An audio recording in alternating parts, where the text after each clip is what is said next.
The clock is ticking, and Washington just sent a message that should make everyone pay attention. The U.S. State Department has issued an urgent warning for all Americans in Iran to leave immediately. Not next week, not when it's convenient, now. And here's what makes this different from the usual diplomatic noise. Donald Trump has personally placed Iran's supreme leader, Ayatollah Khamenei, directly in his crosshairs, signaling that the rules of engagement may be about to change in ways we haven't seen in decades. This isn't just another headline cycling through your newsfeed.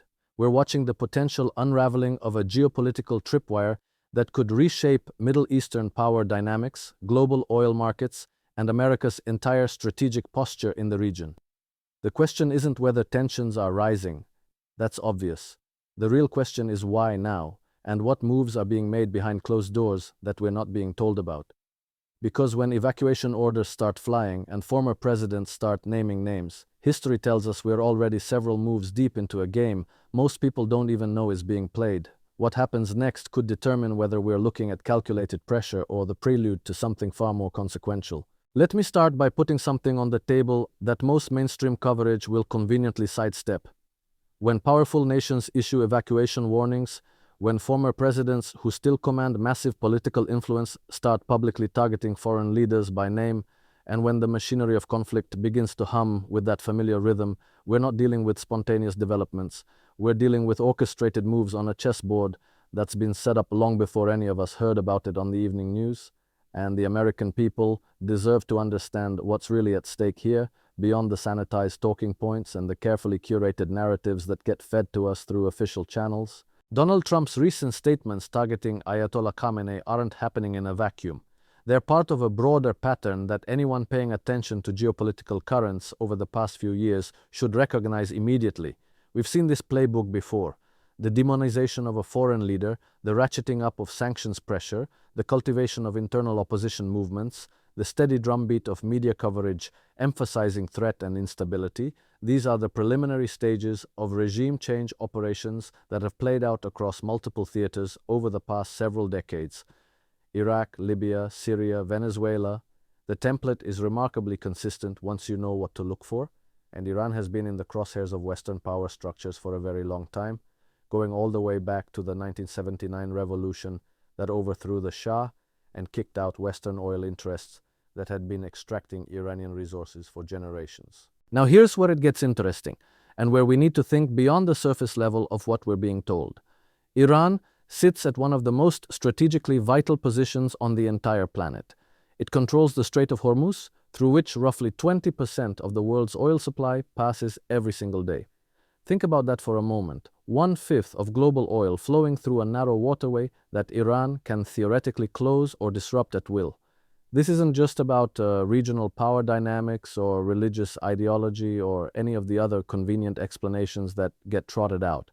This is about controlling energy flows, controlling pricing mechanisms, and ultimately controlling the economic levers that determine which nations rise and which nations fall in the global hierarchy. The country that controls or influences the flow of energy resources holds tremendous power over the entire world economy, and the existing power structure that's been in place since the end of World War II is not going to give up that control without a fight. But there's another layer to this that rarely gets discussed in polite company, and it has to do with the dollar system itself. Iran has been actively working to circumvent dollar-denominated transactions for its oil sales. It's been setting up alternative payment mechanisms with China, with Russia, with India, with various other nations that are increasingly uncomfortable with the weaponization of the dollar through sanctions and financial exclusion. When Saddam Hussein announced in 2000 that Iraq would begin selling oil in euros instead of dollars, he was dead within 3 years and his country was in ruins. When Muammar Gaddafi started talking about a gold-backed Pan-African currency and began selling Libyan oil in currencies other than dollars, NATO intervened within months and Gaddafi ended up brutally killed in the street. There's a pattern here that's impossible to ignore once you see it. The petrodollar system, the arrangement whereby oil is primarily traded in US dollars, thereby creating permanent demand for dollars and allowing the United States to run massive deficits without the usual economic consequences, is absolutely fundamental to American financial hegemony. Any serious threat to that system gets met with overwhelming force, whether economic or military or both. Iran has been chipping away at this system for years now. It's been part of the broader de-dollarization movement that's been gaining momentum across the global south and among nations that feel like they've been on the wrong end of American unilateral sanctions and financial coercion. China and Russia have been leading this charge, creating alternative payment systems, trading in their own currencies, setting up institutions like the Asian Infrastructure Investment Bank and the BRICS New Development Bank that operate outside the dollar framework. Iran has been an enthusiastic participant in all of this because it's been living under crushing sanctions for decades and has every incentive to find ways around the system that's been strangling its economy. From Tehran's perspective, what choice do they have? Either submit completely to Western demands, give up their sovereignty, hand over control of their resources and their political system, or find alternative paths to economic survival and national independence. Now let's talk about what's changed recently that might explain the timing of these heightened tensions. Trump's return to political prominence, his stated intention to run again, and his very real possibility of winning has created a situation where his policy preferences actually matter in the immediate term, not just in some hypothetical future administration. Trump's first term was marked by an extremely aggressive stance toward Iran. He pulled out of the nuclear agreement that Obama had negotiated. He imposed maximum pressure sanctions that were designed to cripple the Iranian economy and hopefully foment internal unrest that would lead to regime change. He ordered the assassination of Qasem Soleimani, one of Iran's most senior military commanders, in a drone strike that brought the two countries to the brink of direct military conflict. Trump's people make no secret of the fact that they view Iran as the primary source of instability in the Middle East and that they would very much like to see the current government in Tehran replaced with something more amenable to Western interests. But here's what makes this moment particularly dangerous. The geopolitical landscape has shifted dramatically since Trump left office. Russia is locked in a proxy war with NATO in Ukraine. China is increasingly assertive about Taiwan and about its sphere of influence in Asia. The United States is trying to maintain its position as the sole superpower, while simultaneously dealing with massive internal political divisions, a debt crisis that keeps getting kicked down the road, and the reality that its military and economic dominance is no longer as overwhelming as it was 20 or 30 years ago. In this environment, a major confrontation with Iran isn't just a regional issue, it's a potential catalyst for a much broader conflict that could draw in Russia and China, that could disrupt global energy markets in catastrophic ways, that could potentially spiral into something none of us want to think about too carefully. The evacuation warning for Americans in Iran is significant precisely because it's a concrete action with real-world implications. It's not just rhetoric or posturing, it's the kind of thing that happens when people in positions of authority believe that kinetic conflict is a real possibility in the near term. And we should be asking ourselves what intelligence they're seeing, what military preparations are underway, what plans are being drawn up that would necessitate getting American civilians out of harm's way before things get hot. Because evacuations don't get ordered on a whim. They get ordered when the risk calculus has changed, when the people running the security apparatus believe that the probability of violence has crossed some threshold that makes it irresponsible to leave civilians in place. Think about what a conflict with Iran would actually look like. Beyond the abstract discussions of strategy and national interests, Iran has spent decades preparing for exactly this scenario. They know they can't match American military power in conventional terms, so they've invested heavily in asymmetric capabilities. They have ballistic missiles that can reach targets throughout the Middle East. They have proxy forces in Iraq, in Syria, in Lebanon, in Yemen. They have the ability to mine the Strait of Hormuz and disrupt shipping throughout the Persian Gulf. They have cyber capabilities that could target critical infrastructure. A war with Iran would not be a quick surgical operation like the initial invasion of Iraq. It would be a protracted, messy, extremely costly affair, with consequences that would reverberate through the global economy for years. Oil prices would spike immediately, insurance costs for shipping would skyrocket. Regional allies like Saudi Arabia and the UAE would come under attack, Israel would likely be targeted, American military installations throughout the region would be hit. And that's assuming the conflict stays contained to the Middle East, which is a massive assumption given the alliances and interests involved. Russia and China are not going to sit idly by and watch Iran get destroyed. Iran is too important to their strategic interests, too important to their plans for an alternative world order that's not dominated by Washington. They'll provide intelligence support, they'll provide diplomatic cover, they'll probably provide weapons and technical assistance, They might even get more directly involved if they calculate that this is their moment to challenge American power, while the United States is overextended and dealing with multiple crises simultaneously. And once you have great powers on opposite sides of a conflict, the escalation dynamics become extremely unpredictable. Things that nobody intended, things that nobody wanted, can happen very quickly when weapons are flying and people are dying and national pride is on the line. Let me bring this back to something that affects ordinary Americans in very direct ways. Your gas prices, your grocery bills, your retirement accounts, your job security, all of these things are intimately connected to global stability and the smooth functioning of international trade and energy markets. A major war in the Middle East would send shockwaves through all of these systems. We're not just talking about a few cents more at the pump. We're talking about potential supply disruptions that could double or triple energy costs, which then feeds into the cost of everything else because energy is an input into virtually every economic activity. We're talking about inflation that makes the past few years look mild by comparison. We're talking about potential recession or worse as the economy struggles to adjust to these massive shocks. And we're talking about the human cost.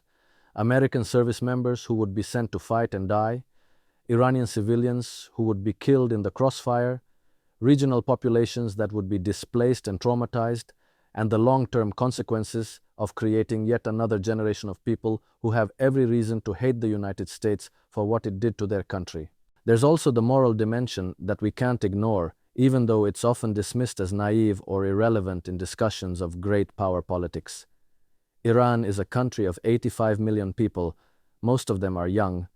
Most of them have no particular animosity toward Americans. Most of them are just trying to live their lives, raise their families, pursue their dreams, like people everywhere. The government in Tehran is authoritarian and repressive in many ways, absolutely. But the idea that we can bomb them into freedom, that we can impose democracy at gunpoint, that we can engineer regime change without creating chaos and suffering on a massive scale, we've tested that theory multiple times now, and the results have been pretty consistent. Iraq is still dealing with the consequences of our invasion 2 decades later. Libya descended into civil war and became a haven for extremist groups after we helped overthrow Gaddafi. Syria has been destroyed by years of proxy warfare. Afghanistan just reverted to Taliban control after 20 years of American occupation. Why would Iran be different? What possible reason do we have to believe that military intervention would produce a stable, pro-Western government rather than more chaos, more extremism, and more long-term problems? The people pushing for confrontation with Iran are not the people who will pay the price. They're not the ones who will be deployed to the region. They're not the ones whose kids will come home in flag-draped coffins or with missing limbs or with psychological trauma that will haunt them for the rest of their lives. They're not the ones who will struggle to afford food and fuel when the economy tanks. They're the defense contractors who will make billions from increased military spending. They're the oil companies that will profit from higher prices. They're the politicians who will wrap themselves in the flag and talk about protecting American interests and standing up to evil regimes. They're the think tank experts and the media pundits who will never face any accountability for being catastrophically wrong, just like they were wrong about Iraq and Libya and Syria and every other intervention they cheered over the past several decades. And here's something else that needs to be said clearly. The demonization of Iran's leadership, the constant portrayal of them as irrational fanatics who can't be negotiated with, who only understand force, this is a propaganda technique designed to shut down any discussion of diplomacy or compromise. Are there hardliners in Tehran who have an ideological commitment to opposing the United States? Of course. But there are also pragmatists, there are also people who want better relations with the West. There are also ordinary citizens who are sick of sanctions and isolation and who want their country to rejoin the international community. The nuclear agreement that Obama negotiated wasn't perfect, but it was working. International inspectors verified that Iran was complying with its commitments. It created a pathway toward normalization of relations and potential resolution of decades of hostility. Trump's decision to tear it up, to reimpose sanctions, to take an absolutist stance that demanded total Iranian capitulation, that was a choice, not an inevitability, and it was a choice that made war more likely, not less likely. What we're watching right now is the continuation of that choice, the doubling down on a strategy of maximum pressure, with the implicit threat of military force if pressure alone doesn't produce regime change. And we need to be very clear about what's being asked of us as citizens. We're being asked to support, or at least to passively accept, a policy that could lead to war with a country that has never attacked the United States, that poses no imminent threat to American territory or American lives, That is being targeted primarily because it refuses to subordinate its interests to American demands. We're being asked to believe that this is about defending freedom or preventing nuclear proliferation or fighting terrorism, when the actual motivations have far more to do with maintaining American dominance over energy resources and punishing countries that dare to challenge the dollar system or align themselves with alternative power centers. I want you to think about something for a moment. What would you do if you were an Iranian leader faced with the most powerful military in the world, demanding that you give up your sovereignty, threatening your country with destruction, backing opposition movements designed to overthrow your government, and maintaining crushing economic sanctions that prevent your people from accessing medicine and basic necessities? Would you just roll over and accept whatever terms were dictated to you?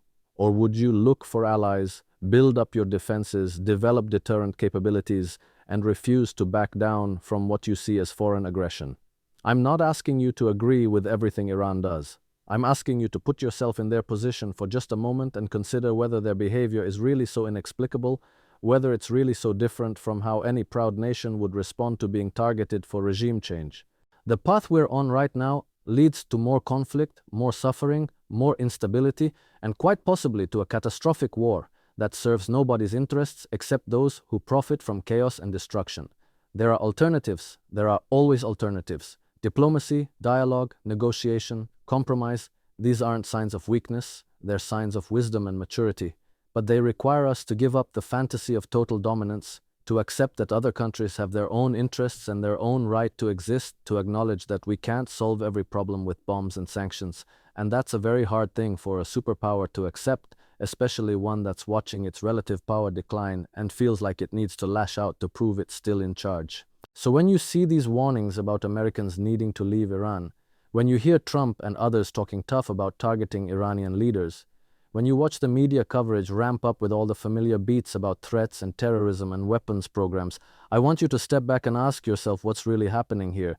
Ask yourself who benefits. Ask yourself what the end game is. Ask yourself whether you trust the same people who lied us into Iraq, who destroyed Libya, who told us Afghanistan would be different, to get this one right. Ask yourself whether this is really about protecting American security or whether it's about something else entirely. And ask yourself what you're willing to sacrifice, what risks you're willing to accept for a policy that has failure written all over it based on every piece of historical evidence we have available. The American people deserve better than to be manipulated into another disastrous war based on threat inflation and manufactured crises. We deserve leaders who will level with us about what's really at stake, about what the alternatives are, about what the costs and consequences will be. We deserve a foreign policy that's based on genuine security needs rather than the preservation of a global empire that's bankrupting us financially and morally. And we deserve the chance to make an informed decision about whether confrontation with Iran is really worth what it's going to cost all of us. Because make no mistake, if this goes where it appears to be heading, we're all going to pay the price in one way or another.